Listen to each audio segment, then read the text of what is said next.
सूरज सध्या नोकरीच्या शोधात आहे। घरची परिस्थिती हलाखीची असल्याने त्यांनी फारसा अभ्यास केला नाही। पूर्वी तो कपड्याच्या दुकानात काम करायचा, मात्र दुकान तोट्यात असल्याने मालकाने त्याला नोकरीवरून काढून टाकले। आता छोट्या शहरात त्याच्यासाठी फारसे काम नाही, त्यामुळे तो थोडा निराश आहे।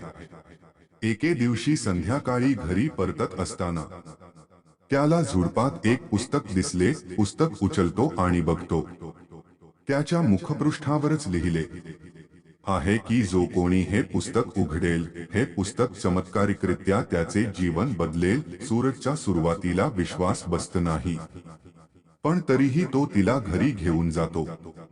घरी घेऊन गेल्यावर तो पुस्तक उघडतो आणि वाचू लागतो, तुम्ही गरिबीने त्रस्त आहात, तुम्ही श्रीमंत होऊ शकता, असे पुस्तकात लिहिले आहे आणि त्यावर लॉटरीच्या तिकिटाचा नंबर लिहिलेला आढळला। सूरज लॉटरीचे तिकीट खरेदी करायला जातो। थोडा शोध घेतल्यानंतर त्याला त्या नंबरचे तिकीट सापडते आणि 1 कोटी रुपयांची लॉटरी जिंकली। पुस्तकात जे लिहिले आहे तेच सूर्य करतो।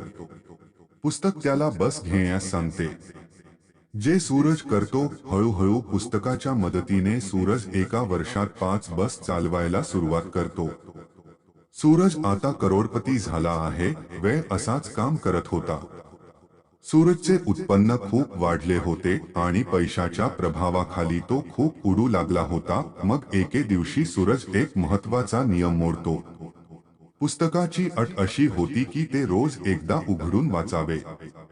पैशाच्या नशेत सूरज एके दिवशी पुस्तक उघडायला विसरतो। मग दुसऱ्या दिवशी जेव्हा सूरज पुस्तक उघडतो, तेव्हा पुस्तकाची अट मान्य नसल्यामुळे पुस्तक त्याला शिक्षा म्हणून त्याच्या अर्धी संपत्ती दान करण्यास सांगतो, तेही 2 दिवसांच्या आत। सूर्य लोभी होतो। तो पुस्तक ऐकत नाही। जर त्याने त्याचे पालन केले नाही तर पुस्तक त्याला अंतिम चेतावणी देते आणि लिहिते की जर त्याने तसे केले नाही तर त्याची सर्व संपत्ती लवकरच नष्ट होईल। सूरजला आता राग आला। तो पुस्तक घेऊन जंगलातल्या झुडपात फेकतो आणि विचार करतो की नीट काम केलं तर असं काही होणार नाही। हे पुस्तक यापुढे माझ्याकडे नसेल तर मला त्याची कोणतीही शिक्षा भोगावी लागणार नाही, म्हणून मी हे पुस्तक इथे फेकून माझ्या कामाला नीट जाईन।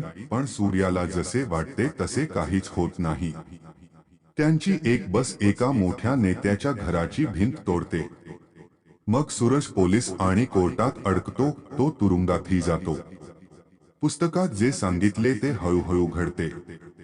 त्यानंतर सूर्य मूळ स्थितीत येतो।